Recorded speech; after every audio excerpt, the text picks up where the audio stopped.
fire got into the torpedo magazine, and it just blew the ship to pieces. And I had 200 men off of my ship was killed when that happened, and 400 wounded. The whole starboard side of the ship was just spattered with damage, and they said the blood had run so thick down on the deck that they couldn't even walk on it because it was so terrible. And bodies. Slide the chair over. So half of the crew was either killed or dead.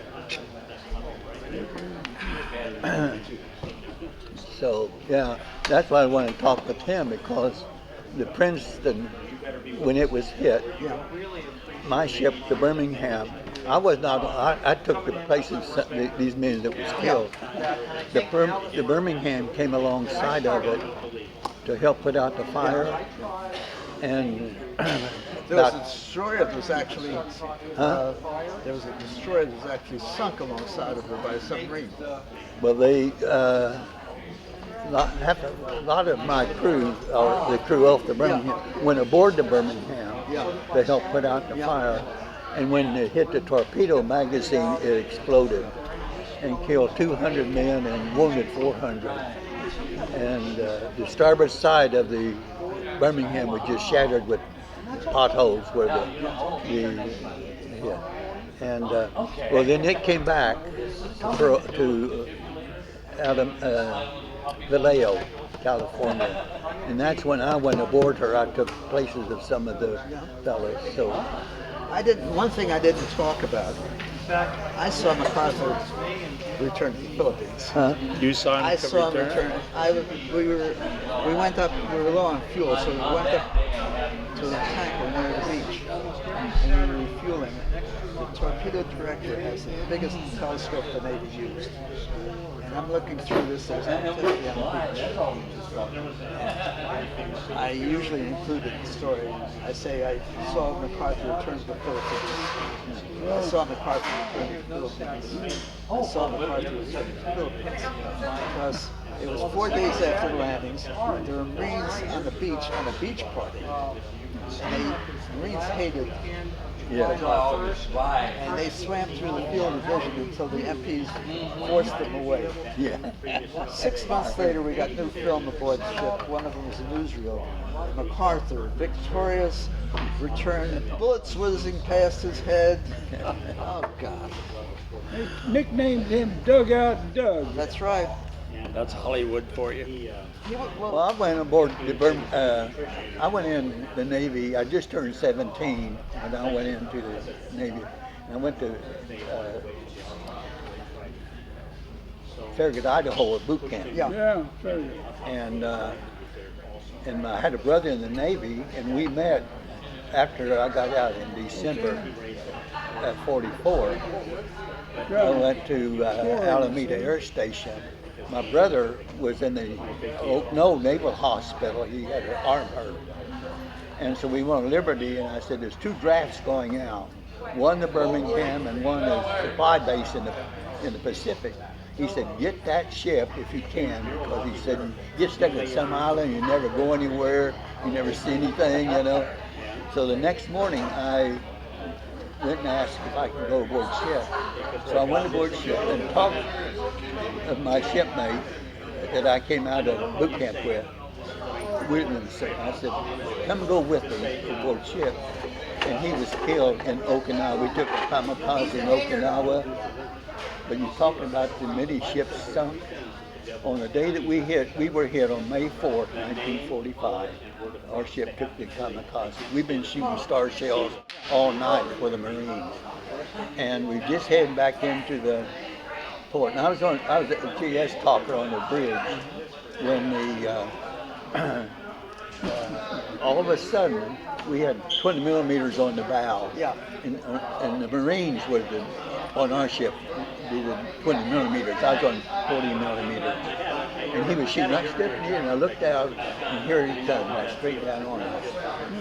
And so as he came down, course, I still cannot remember hearing the blast.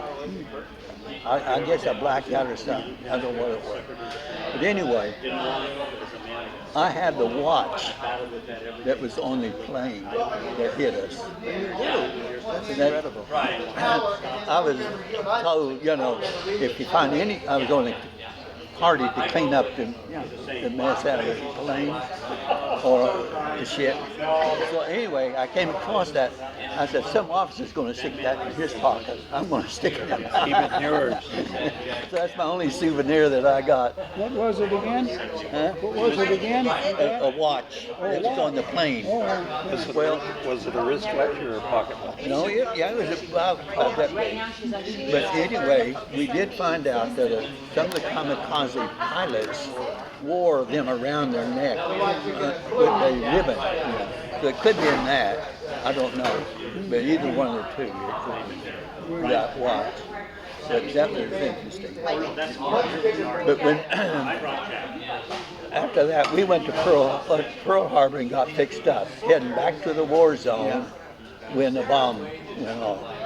And we thought, let me tell you what happened here. What happened was that we all went, let's go home, They said, no, we got stuff to do out here. We were going to be the flagship of the admiral that's going to be in charge of the minesweepers around Japan. Really? But before we got there, we were going to get to Japan the next day. They sent us back to Okinawa. They sent us to Australia for 6 months. That's hard duty. It was the hardest duty a sailor could have. I'll bet. So we were in New Caledonia waiting for the invasion of the Philippines. And we were supposed to go to Australia. This is about 700 miles away. And we were delayed. Get you a chair. Oh. We were delayed. That would actually make it better. Yeah. And we didn't have enough time to go to Australia. But, that was a hard duty. We We can have a higher bond up. I never thought I deserved that This is the thing about it. campaign bar or medal for after the war. I can hear too. The victory medal? Huh? The victory medal? No, not the victory. I have that one. In fact, I carry it with me. In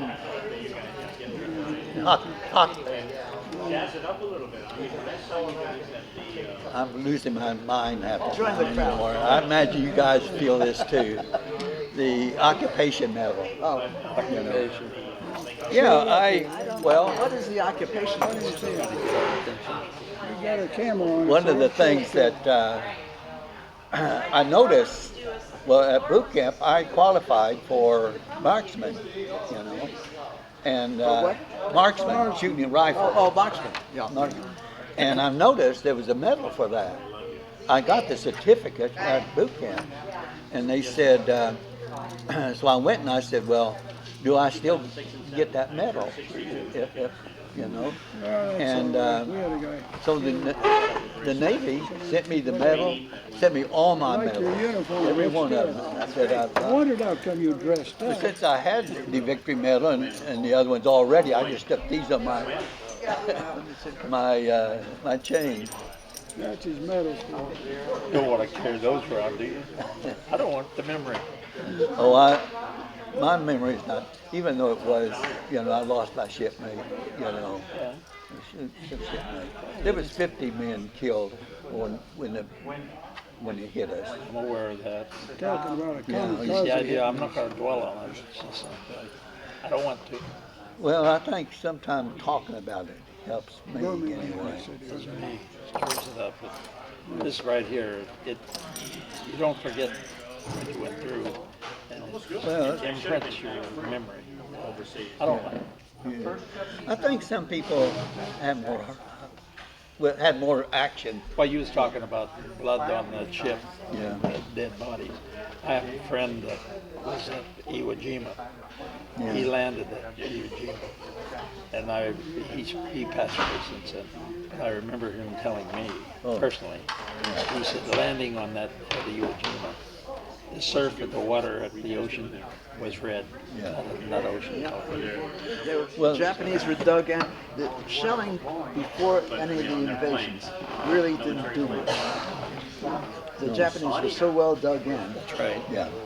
Well, we went into Iwo Jima after 2 days after the invasion had already taken place. We were just going back to the war zone. Our ship was just getting fixed up. And we were in bombardment groups, just bombarded, just shooting shells. Well, at Iwo Jima, our job was the Marines would call in and say, we need shells at a certain grid. They had a grid, and we had that grid. And we'd use our 6-inch guns. That was our largest gun, was a 6-inch. And we would shoot into that. And at night, then we would shoot star shells all night long to keep it lit up. That way they couldn't get in. But that was ours. And then we went from there to the large fleet getting ready to go into Okinawa. And we bombarded there a week before the invasion. We were there a week before the invasion. And so we just bombarded. So, but then but talking about the tin cans, I saw one tin can get sunk. 3 Japanese suicide planes get it, one after another, just right into it till it. Well, we were lucky because when we were at Saipan, we were on the landing fleet. Yeah. But when we were off of Japan, we were with the air fleet, and the ships that were the landing fleet were sent up to the picket duty. Yeah. And they caught hell. That day 2 picket tin cans was sunk that day. I did not know this at the beginning of my shift at 8 o'clock in the morning, that they already knew these planes were coming. There's two squadrons from 2 different places of Japanese suicide planes coming in, kamikazes. And I didn't know about this until much later. And we had been shooting star shells all night for the Marine and heading into the port. We're going in. And when that plane came down on us and hit us, and then I found out that they knew that they were there, but I didn't know. They didn't give me any notice that they were there. He just slipped right in on us. We watched one of the planes hit the Missouri on the stern. Yeah. And then they blew sweepers, man your brooms. They just swept the debris off. It didn't do any damage. Oh yeah, yeah. They just bumped off.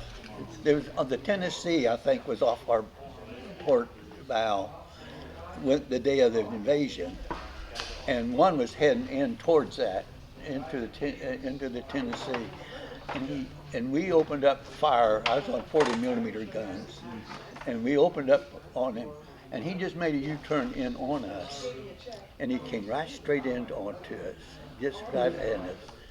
And we shot his wing, and his landing gear dropped off about 50 yards from us, and that lightened him enough that he just flipped over and hit the other side and sunk on the other side. That was my first experience of combat. I was scared to death. It was scary. That's a hard way to start. Well, although I have to tell you, my experience was when you're there, Yeah. you do what you're supposed to do, and you don't even think about it. Yeah. Right. I mean, You think about it after it's well, over. that's a different story. You think about it now. Yeah, we saw a lot of the carriers get hit. Yeah. Yeah, it was war. I tell everybody have their different wars stories. you know, and some can't talk about, some can. You don't want to talk about it because Well, it's it done. brings God back bless memories. us. Well, Yeah. Protect or destroy. But who wants to dwell on it because it just haunts your memory? You don't need that. I don't know. Yeah. I, Well- I fortunately was never bothered by memory. And I don't mind talking about it because I want people to know what happened, what this Yeah. country did. Yeah.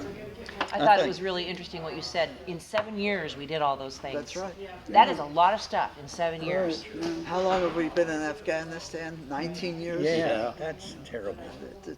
Because we're not doing it the same way. Well, We don't get the Oh, job here done. comes The another World War II You was the didn't last share. war we Hi, join us. Watch out. Come on closer. Drop the camera. Jar the camera. There you go. Terry. World War II was the last war we believed in. What? Was the last war we believed in. Well, the last one we won, that we Well, won it. I don't think we've ever won well, another war. you know, looking back at Korea, I could understand. Vietnam, there was never any excuse for it. No. And the way people were treated when they came back was Well, any of the disgraceful. wars, I think, Absolutely since then. disgraceful. Everybody did their job. Yeah. They deserve honor, That's right. and but it's sad that they don't honor these. And the Vietnam guys, you know, That's what I'm I talking always say to them, "Welcome home, buddy." Yep. Sorry that we didn't. Well, the unnecessary war that was. Yeah, well, it was not Yeah. to us. It was, they call it police action. But, You know better than I do. yeah, it was a war. You get killed. Well, there's a lot of tombstones there at Arlington and around here. Yeah. Because war is war hell. Yes, Vietnam, war. it's all hell. Where did you serve? I served 43 to 46. What service? Navy, Vietnam. What were you on? Sad. supply ship, Same as yours. I know. gunner, In what area? Army, Navy, Navy. Navy. Navy. Navy. yeah. What ship was you on? I was on 5 different merchant ships. They put Navy gunners Oh, Okay. on the merchant Yeah. ships. Oh, merchant ship. Armed guard. armed guard. Yeah. Too bad you weren't Atlantic on or the west. Pacific? That, Atlantic or Pacific? Well, here comes Both another of them. one. The Atlantic was I ended up in Italy. I brought the last of the troops and stuff from Africa to Naples. And when we went out, it was this hit in France. We done our job Yeah. and we was on our way home. I come back then and I went back down to the Pacific. How many times did you well. go over? The Atlantic was hell 33 times. as far as It was right there at merchant ships. Oh, you say you're Bonaventure? Yeah, they take you men live at to the Bonaventure? different I do. areas. Oh, you're from Pretty Bonaventure, hot. okay. They generally put us I went in in, I between was two Pennsylvania. destroyers or whatever. Okay. And so really, when they did that, Can I have you move to that chair, I wanted please? to fly. No, this chair. I got my choice. Go over here. I Yeah. wanted to. Come on in here, Paul. Sure. A second. Paul, come here. You can come here. And then if we can get all the conversations to go away for a second, that'd be awesome. Who was the pilot? So I'm gonna propose, I'm gonna get you guys calmed down a little bit because we can't hear anybody talking. No. So I wanna ask you a question and then I'd like you to go around the group. First of all, we need to ask you your name and where you served. So when you say that, would you say it loudly to the camera, please? all right, Okay, we'll start with you. okay. Roland Whiteley, Navy, 1943 to 46. All right, Glenn Seidler, United States Navy. I went in 1944, 5 days before I was 18, so I wouldn't be drafted. And I stayed in the Navy all my time in Southern California, trained in San Diego at the Naval Training Station, sent out to Holtville and in El Centro, California, which are both about 20, 30 miles from the Mexican border. And there I finally made a rate of aviation machinist mate, 3rd class, and I was discharged in Bremerton, Washington in September of 1946. Earl Kersey, U.S. Navy. I went in 1944 and got out in 46, went back in 48, got it in medical retired in 1951, and aboard the USS Birmingham during the war, and saw action in Iwo Jima and Okinawa. My name is Jack Owens, and I was in the 8th Air Force, these wonderful B-17s, and I served from 43 to 45.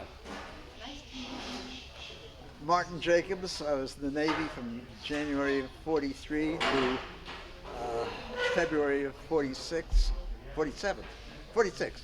Sorry about that. 2 years in the Pacific. I'm Paul Payne, U.S. Army and U.S. Army Air Force.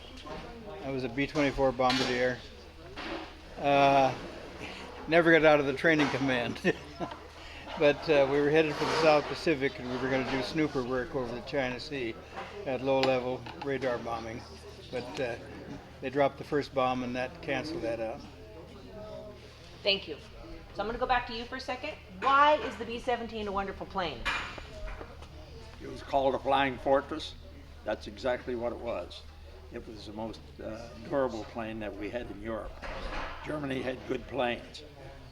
B-17, if they had a choice, excuse me, they had a choice to between the 24s and the 17s, we always felt safe because the 17s were so fortified, living up to that flying fortress name. Nice. And we flew out of the 8th Air Force in England, out of England. I had the privilege of living through 33 missions. So. Wonderful. That's why we're doing this. I'm a World War II buff, and I've got a lot of videos. One of them is about the planes in World War II. There's a whole half-hour video about the bombers, and 1/3 of it is about the B-17. And there are pictures of them coming back. Part of it shot away and still come back. It was a great plane. Okay. Anything else on B-17s real quick? No. So, you want to go and sit right between those two gentlemen right there behind them? Oh. You find? Okay. You want to sit down? Rosie the Riveter. Fine. Okay. You'll take care of it for you. All right. So, this is Rosie.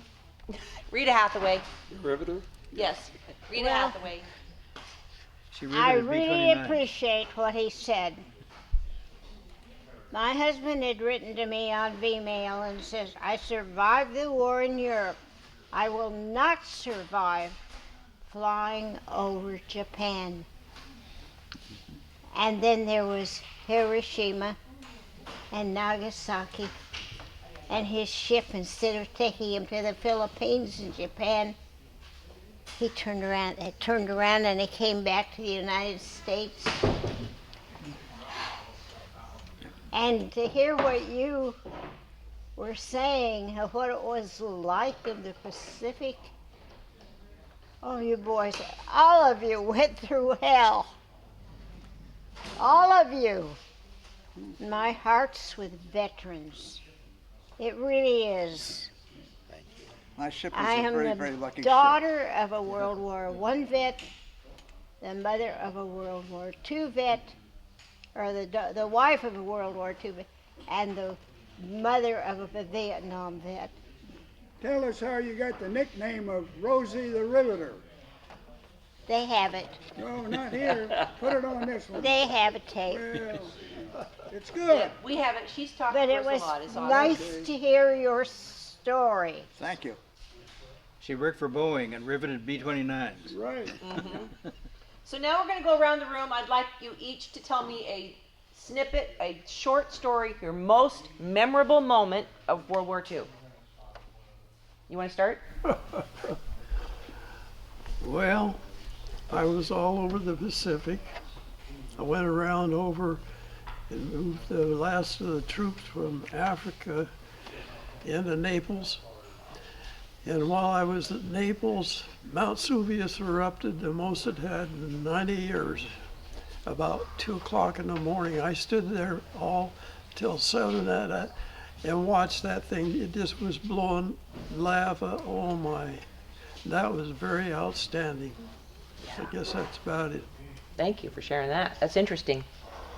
At 92 years of age, I'm probably the youngest of the World War II veterans here at this table.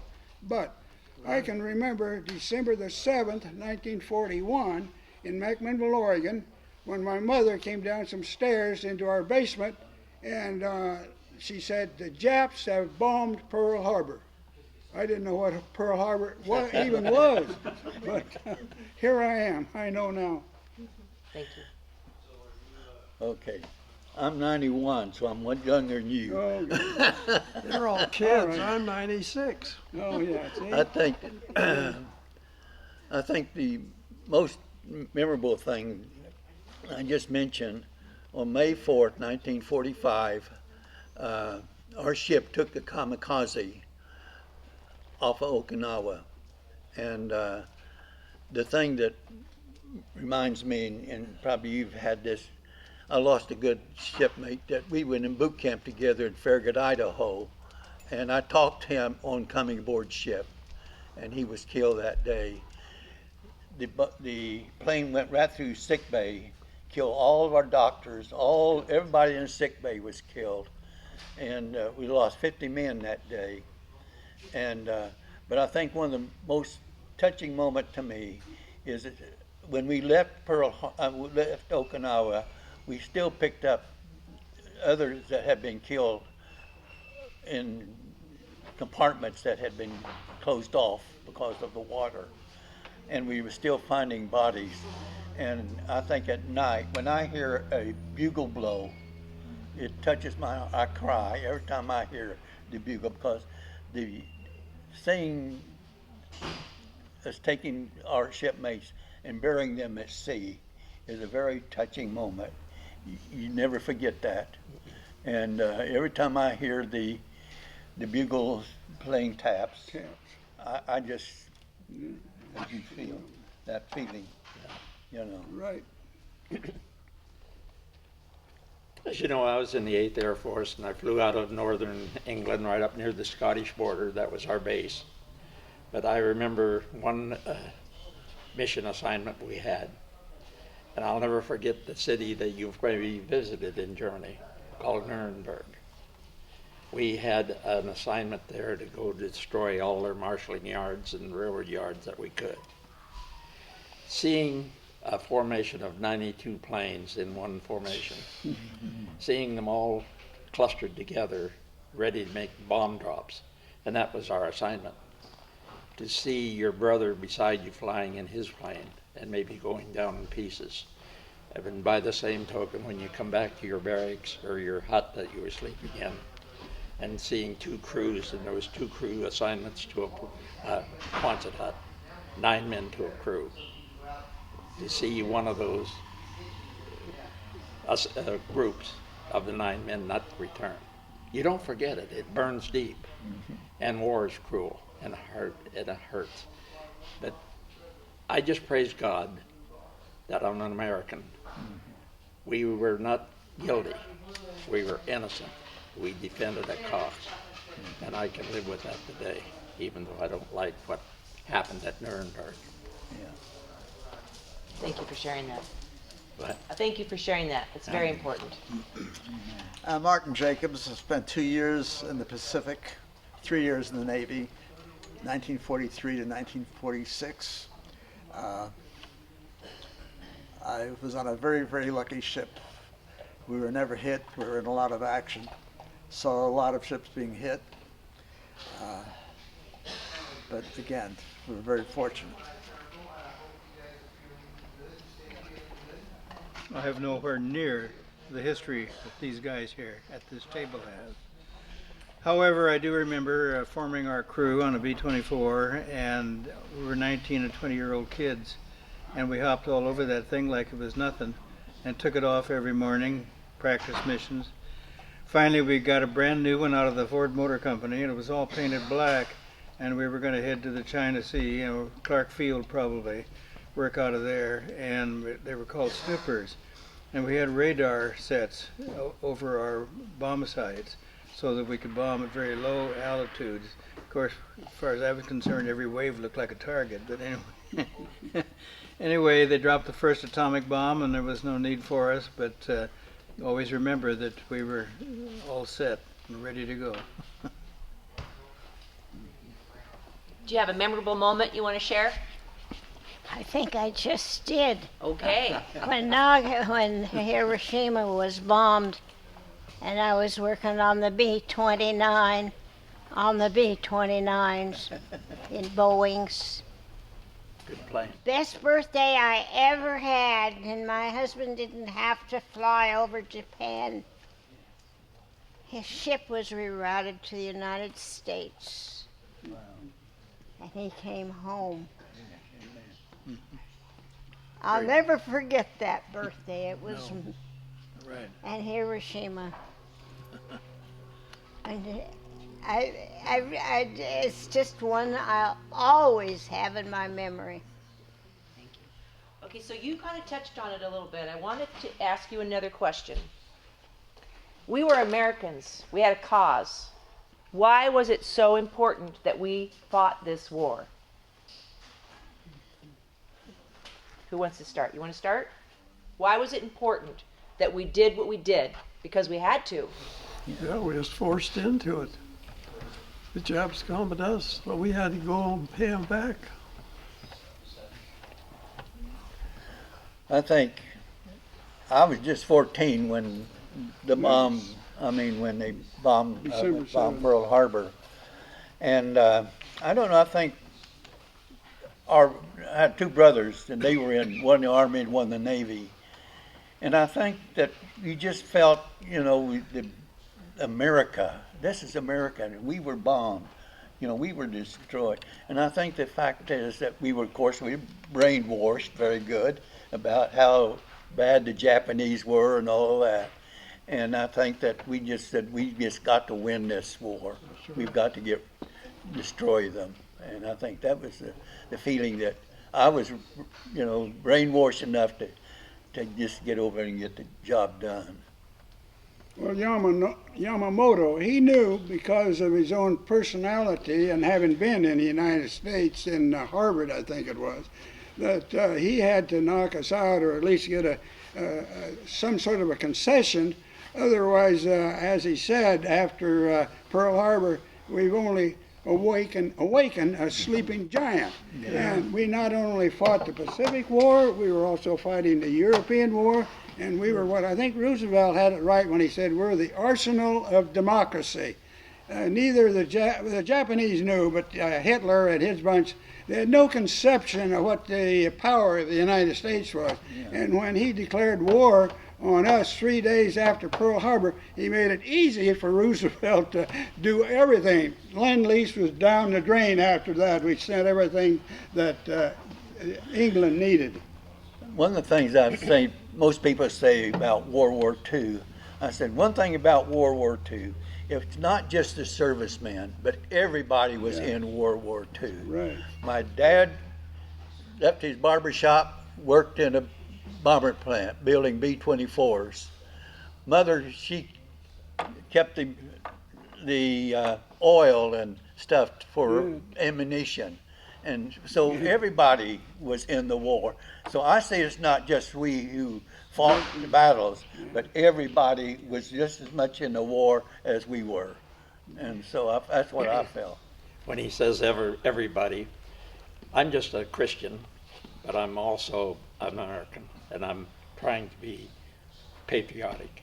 And it tells me somewhere in our Constitution, with liberty and justice for all. We say it for our flag salute. What are we? We were innocent Americans. We were innocent Americans. We were caught off guard. We had nothing to defend ourselves with at that time. But God provided the unity that America had, and they fulfilled a cause to defend the innocence that we presented. By the same token, we weren't perfect, but God foresaw America's need and fulfilled it for us in prayer and patriotic citizens. Thank you. I grew up on the East Coast, and we were aware of what was happening in Europe. we were forced into the war by Japan, but we actually were supporting England. We knew that if Hitler won, the world would be totally different. It would. It was not Pearl Harbor is the one that stimulated even the isolationists to get involved in the war. But a lot of us were aware that what was happening in Europe and knew that eventually, whether by choice or not, we had to get involved. That's exactly right. The country was divided when the war in Europe was going on, and about half the country did not want to get involved. The other half said, "Sure, we want to help Britain. We can't stand seeing them bombed every night and every day." So Pearl Harbor happened, and then all changed. This country turned upside down in about 6 months, and every single thing, person, dog and cat, went to the war effort. Really, it could happen again, but I don't think it ever will, and hopefully it never will. Well, if we didn't have our veterans, we would not have our freedom that we have in this country.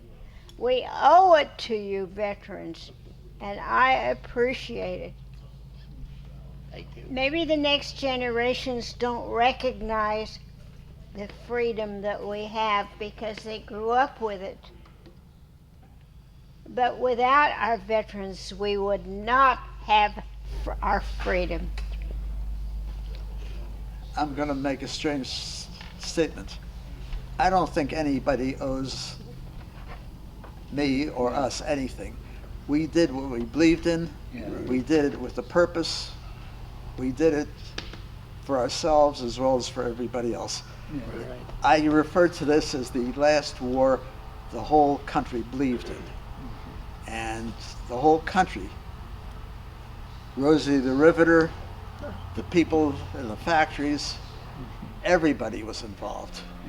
And in addition, myself at least, I was well paid for it.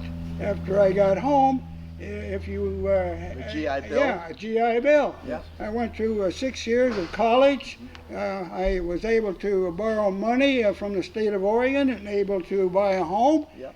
which now is worth a heck of a lot more money than I ever paid for it. It's unreal. So, no, he was lucky, I was lucky in several ways, but that was one thing that the I think all of government us really did was to set up a GI Bill where people like me, I would have never been able to go through 6 years of college or work for the state of Oregon for 35 years and have a nice pension and be over in Bonaventure. So, you guys suffered more than I got lucky all the way through. But a part of that was I chose the right parents, and they didn't have me until 1927. And so I was young enough that I was out of the real. By that time, the B-24s and the B-17s had already been built. And in fact, I worked in the Army Air Base in Walla Walla, Washington before I went into the service, and they had B-24s there. And they also were building the atomic bomb that we didn't know right over in Hanford, just a few miles away. So, from my standpoint, it was a great time to live, and because instead of a kid, I was only 17 years old, working with model planes, I was up in the cockpit of TBMs flying out over the Salton Sea. You know, you couldn't ask for much more than that for my age. Some guys are exceedingly lucky. Well, I was one of those. And I'm 92, and I chose the right. My mother lived until she was 91, and I didn't think I'd ever outlive her, but I have by 1 year already. And here's a guy who was in, he was even younger than I was. Well, when's your birthday? January the 2nd, 1927. Well, mine was June 9, 1927. Okay. So in a couple of months I'll catch up with you. All Mine right. was 1923. 1924. Well, I was with a group of veterans a few years ago, and they were talking about today as veterans, and these were veterans from all over the United States, and they were concerned about the care our veterans were getting. They were talking with the American Legion. They were talking with the Department of Veterans Affairs from the states they were in. They were doing everything they could to try to call attention to the needs of our veterans, because we are losing our veterans fast, especially our World War II veterans. Well, one of the things And their biggest concern, how do we get their care? Well, since then, Oregon has kind of stepped up a little bit and are giving more attention to their veterans than they did 10 years ago. And you don't have to wait quite so long in a veterans hospital to get the attention you need. I'm medically retired from the Navy after 6 years, and I went right into the Veterans Hospital from the Navy, and the VA I have nothing except praise for them, what they've done for me. I have been so lucky with the VA. They've given me everything I needed. They've taken care of me. They've given me a good pension, and so VA has my highest esteem. Okay, so I want to take you to another spot. I've talked to a lot of veterans, and I've heard POW stories, black soup, a lot of torture stories, and things like that. So we know there was all that, and I loved what one of you said. That it was war. War is not pretty, but sometimes it's necessary. So, do you remember the last day of the war? What did it feel like? What was going on in our country? What did people say? What did they act? Well, I was aboard ship when we were just, after we took our kamikaze from Okinawa, went to Pearl Harbor and was fixed up there. So we spent 3 months there in Pearl Harbor getting fixed up, drinking orange juice and getting tattoos and all that sort of stuff. And we just heading back to the war zone, and it came over the loudspeaker, the war is over. We just screamed and hollered and yelled and just so happy, you know. And let's go home. And they said, no, we still got work out here to do. And so we had to go back to the war zone. But of course, I was just telling them, my ship was so lucky. We were going to be the flagship of the admiral that was going to clean all the minesweepers around Japan. And that night, as we were heading into Japan, they said, just send them back. We've got further news for them. They're going to be going to Australia for 6 months, just closing all military bases in Australia and New Zealand. And so we sailors, just 17, spent 6 months in Australia, where there's 10 girls to every sailor. It was the hardest duty that anybody could do. So anyway, that was our duty. But I didn't get home 6 months later before I got home. Well, down at where I was, Naval Air Station in El Centro, California, we'd had a number of false reports that the war was over. And so by the time it really was, it kind of sunk in. And we were all, like he said, we were all just milling around, taking care of what was there at the base. And eventually, what I did was I had a calendar, and I'd check off each day until it got down to where I had 1 or 2 days later, and that's when they, along with another, about 5 or 6 of us, we were all sent up through California, Oregon, and into Washington, where we were then discharged at Bremerton Naval Air Station. And that's where I saw later on, as a civilian, of course, where the battleship Missouri was. And I saw the spot where MacArthur was seated and the Japanese were surrendering to him. And now they've since moved it over to Pearl Harbor, which I think is great, because that shows where World War II for the United States started with the Arizona and ended with the battleship Missouri. they shipped me off to a little place down in Midland, Texas, if you know where that is. Oh, yeah. And I was training to fly B-29s. And somewhere along the line, in my time going to school there, someone said, an atom bomb has been dropped on Japan. I looked at my friends around me and my veteran friends. What's an atom bomb? What's this? What's all this? Then they started, the news was describing it. Yeah.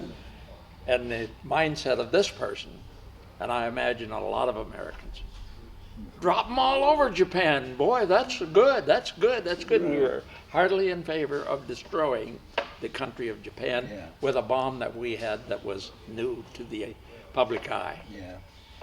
And I never forgot that, simply because the cruelty of our revenge was there to destroy and wipe the human race in Japan off the map. I don't like that myself. I don't like to say it even. But the bottom line was, it was the American unity that we had in fulfilling a cause where we were attacked. So it was just right against wrong. And I often question myself about that, because I can do that today too. I do it too often. I'll get my pound of flesh, maybe in traffic light, or being stopped or something like that. Boy, I'm going to get my pound of flesh. Nah, not necessarily. And that bomb, when it was dropped, they dropped two. Not one, but two. And the war ended. Thousands and hundreds of thousands of lives were saved. But the picture I saw of my brother, who was in the military police after the war in Germany, he sent me a picture I'll never forget. I was on a bombing raid over Germany, Berlin, the capital of Berlin. He sent me a picture of it. He said, Jack, he says, this is some of your results of your bomb raids. And the buildings were heaped up in rubble. You couldn't help but stop and think how many little innocent lives were there, German children, German women and men. You look at that, you don't erase that memory out of your mind. You don't forget it. So I throw it out to you simply because we are we're rebuilding a 17 that I highly in favor. I have fond memories of it, but I also have fond memories as a result of it too. Yeah. I have to say that there wasn't a lot of enthusiasm on my ship. We were out there for about almost 24 months. We were due back to the States for overhaul, and they turned us around and shipped us back to Japan to fight, to do the mine sweep, blow up the mines. We had a point system, if you remember, to get out. And everybody except replacement people who came aboard my ship had probably 30 points more than what was required for discharge. 300. And we couldn't get out. So we lost about 3 months because of that. So. You remember that? Yeah. I have to admit, though, when I got back, one of our officers had left to be a liaison with the shipyard. He left before the war actually stopped. And he was very kind. He went around to the crew and asked if he could help making transportation. We were going to get 18 days leave from the West Coast before we shipped back out to invade Japan. And he went around asking if he could help arrange transportation. And I said, 18 days to get to the East Coast. I want to fly. I didn't know he went to the Army Air Force, and at that time they had a shuttle going back and forth. Sure. Enlistees from the East Coast that were in Japan were flown from the West Coast to the East Coast, and enlistees in the West Coast, from the West Coast, who were on the East Coast, were flown. They had a shuttle going back and forth, and he got us on one of those shuttles. That was called a military air transport. Yep. Yeah. Well, I worked with the officer commanders, and I worked on the bridge with him, and I always talking about coming home, going home, and he come running around there and he says, Whitey, he named me Whitey. He said, I'm sending you home. I said, yeah, but I just come from Europe and I got 34 days. I don't think that's legal. He says, well, it will be today. He says, I'm going to put your name here in the morning, 7 o'clock, you're on that ship, we're taking you off and you're going home for 30 days. So I was home when I says, oh, the war's going to be over. And he walked away from me and he turned around, kind of grinned, and he said, I didn't say that, but watch Monday or Tuesday. Right. And that's everybody in our little town says, how do you get home so much? And when we did get home, they had a insignia that we could put on our outer garment. Ruptured duck. A ruptured duck, so that other civilians, show that to them, so that the other civilians would think we weren't draft dodgers, that we'd already served and we were out. Ruptured duck. I got some book arms.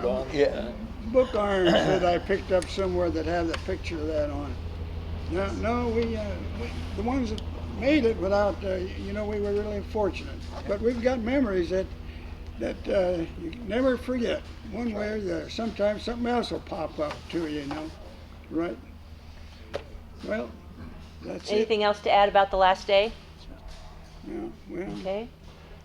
What the? So, there's a piece of our new youth that is being taught that it never happened. The bad stuff never happened. You gotta be kidding. So they don't believe in the Hiroshima, that it even really happened, right? There's a generation of people out there trying to convince that. So just please give me a statement that says that's false, something that you would believe in that could prove that it happened. Some people were saying that concentration camps there were none. That's just fiction that's left out of the history books. You can't tell me they weren't. After Germany surrendered,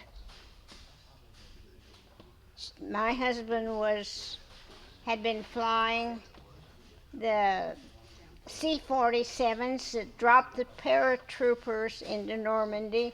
They were big enough to be used to help evacuate survivors of the Holocaust out of the concentration camps. He saw it, and he said, after seeing those deprived bodies of food, he says, I'll never let any of my children ever go hungry. I remember being in a museum in Caen, which was Normandy.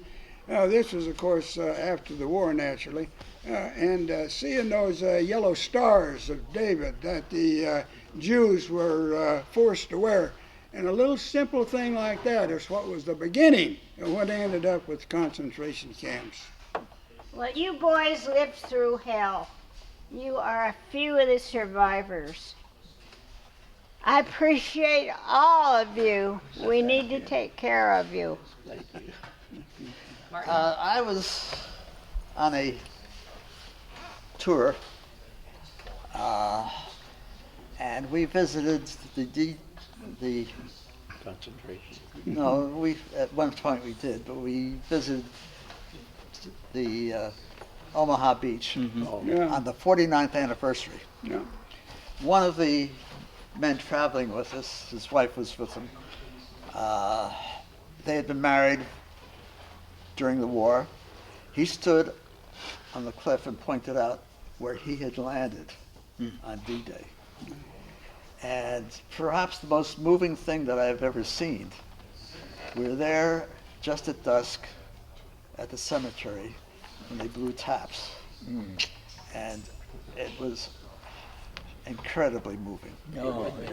And there were, at that time, still there, 9,000 crosses and none of those boys heard taps, but they're the ones that caused Yeah. all of the cemetery. Yeah. You know, I was to Normandy 2 different times, and the second time I was with a tour, and I went back early to the bus because I'd already seen the cemetery and went down over and looked out over the English Channel, and there was a young lady who was the French guide on this tour. And when I came back just to strike up conversation with her, I said, you know, you French really have a sense of history, because I was already down to where the cliffs were, you know, and all the hardship that landing troops went through on the day, the greatest anyway.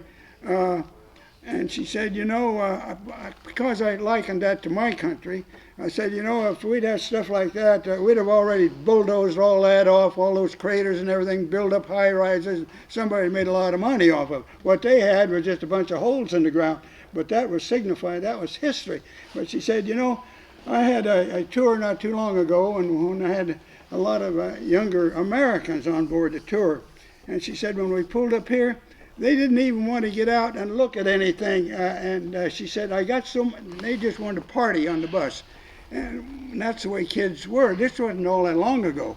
And she said, I got so mad that I gave them a big long lecture, and among other things. She said, don't you know that out here your fathers and grandfathers, brothers and others are buried, and they were killed because of your ancestor, your coming over here, so anyway, she had a kind of a guilty conscience out of that, I guess, and so she asked me whether or not I thought that was a proper thing to do, and I said that was exactly right. And I've told this story a number of times, and everybody I've told it to, they all agree that was exactly right, that this French woman knew more about what was going on and why it had occurred than these kids that were on this tour. So I just want to add one thing to that, and that is exactly why I was 20 years ago inspired to do what I do, because the European countries are far more appreciative of the service we gave them than the Americans are. Right. And I feel like it's kind of my mission to educate so that Americans understand. You said it right in the sense of educated, because we have this going on in America and around the world about this younger generation not knowing the past. They're ignorant of it. They're ignorant of World War II and the Vietnam War and all the wars, because war is death, mostly. And you don't have to defend it.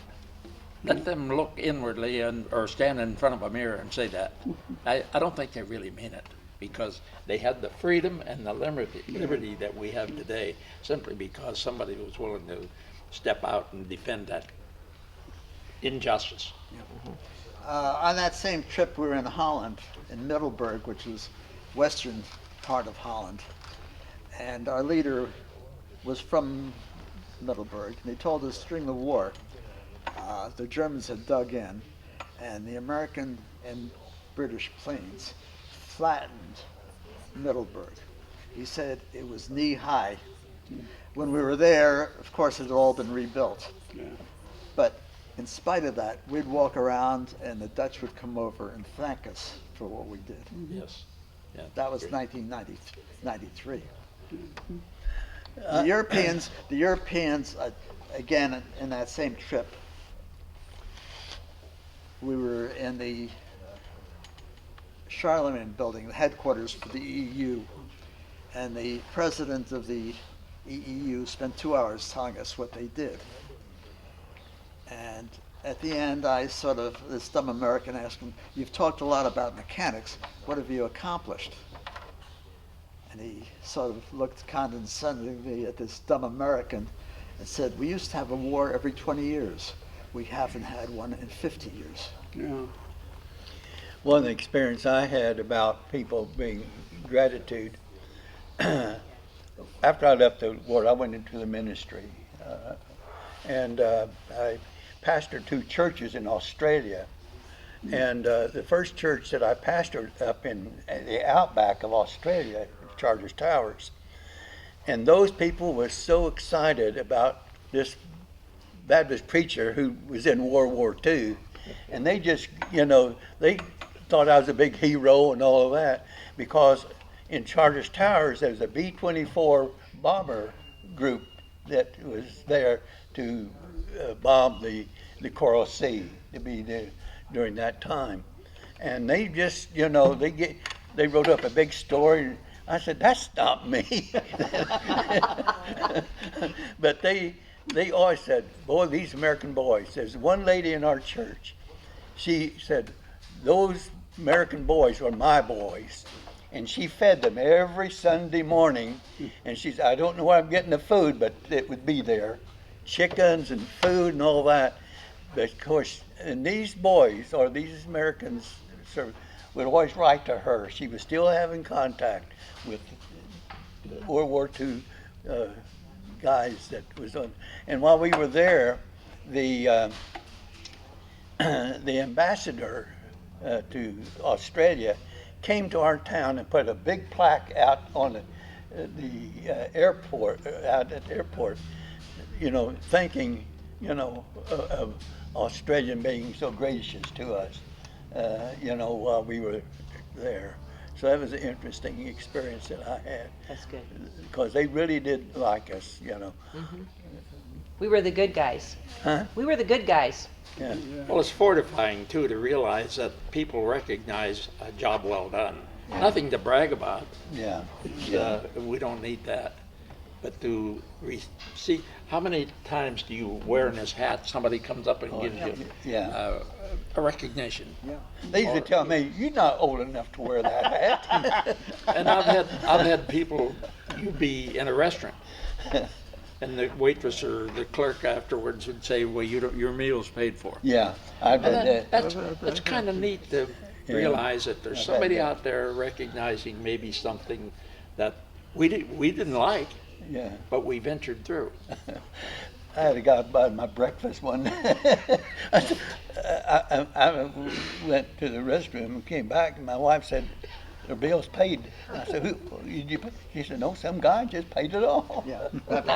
It's kind of nice when you experience You know, I think I just realized that after we got out of the service back in the 40s, people weren't doing that so much, and that's one. And the one reason why I think is because they were also involved in the war. Yeah. They might not have been overseas fighting or dropping bombs or whatnot, but they were either working in shipyards, aircraft. My wife's family even had a so-called victory garden over in Bend, you know, so that was part of the service, doing for things like that. So, but now, because we are survivors, most all of them will say, we thank you for your service, which is good. Yeah. But we were well paid for it, at least I was. I got 6 years college, and I got a house that's now worth $500,000 or whatnot. So I was one of the lucky ones. But like I say, I picked the right parents. I want to just interject too. I'm really glad you're bringing up the victory gardens and how the world pulled together, because that is really what made us a strong country. Yeah, that's right. And so one of the things that when we teach students is we talk about the victory gardens and the ration tickets and how your mom turned down the oil and shared so that our men and women overseas could be taken care of. Yeah. So I'm really glad you're talking about that. Do you have anything more to share about that? Well, it was heartrending when being stationed in England, and every once in a while we'd get a pass. We didn't have to fly, so we had the day to ourselves. We could go somewhere. And I remember going into London one time, and the bombardier and I, we collected together more closely than the rest of the crew. And I remember we went into this restaurant, and this waitress said, she said, well, you're here for a good treat. We had mostly fish. They didn't have meat, and mostly fish. But that was fine, though. But she spoke up and she says, we got a treat for you. We got dessert for you today. Dessert? Sweets? You don't have sugar. And they didn't at that time. But I remember she brought us it was actually rhubarb in a little tray. And said, boy, you'll like this. But they didn't have sugar. Try to eat. Try to eat rhubarb with no sugar. She was a sweet person, though. That's great. Okay, real quick, because we're going to run out of video. We just have a few minutes. And I want you to share why you think what B-17 Alliance is doing. We are preserving the history of World War II. Why is that so important to carry on for generations? Okay. Well, I think it's important because, as you said, and what you're doing is the B-17 has always been one of the outstanding planes of World War II. And I think that when they see that plane, it just brings back memories that what we have done, what America has done. And particularly, I think, as you guys seeing hundreds of them flying together, They called it's it always the been silver cloud. yeah, it's always been that's our boys. Well, The you bottom guys line are, on it is you you wouldn't have guys to here say- are a little bit different because if you look across the river over here to McMinnville, where they've got a museum there with the spruce goose and all the rest of that, planes by whatever, but they had a sugar daddy in Smith, you know, the guy that had all the money and built and bought all that stuff. You guys are doing this from the ground up by the strength of your backs and arms. So I think that is a big difference, and it really shows perseverance. That yeah, you didn't get it handed to you. You're having to dig it out by yourselves. Well, seeing this fortress being built, the younger generation that says it doesn't have it or makes all these critical remarks that we're hearing about today, when they see that, what's that for? The answers, if anybody will have to give, what's that plane for? How many times did your dad put that out there in front? And I lived close to where he did that. The history that I even took my own kids through it many times, and I was so unhappy with Art because he was so free in letting people go through it without an escort. I was very adamant in that. I was, no, and they did. They'd strip souvenirs off the plane. Now I'm criticizing that, but by the same token, I'm saying they see that plane and being restored now and put back in place. What's that for, Dad? What's that for, Mom? Or their teachers. The history of that, and it's got a strong memory. Well, my comment was that I make a comparison. When I was in junior high school, we studied the Civil War, and it was ancient history. It was 70 years after the end of the Civil War. We're now, 78 years after World War II? It's important that people know what went on.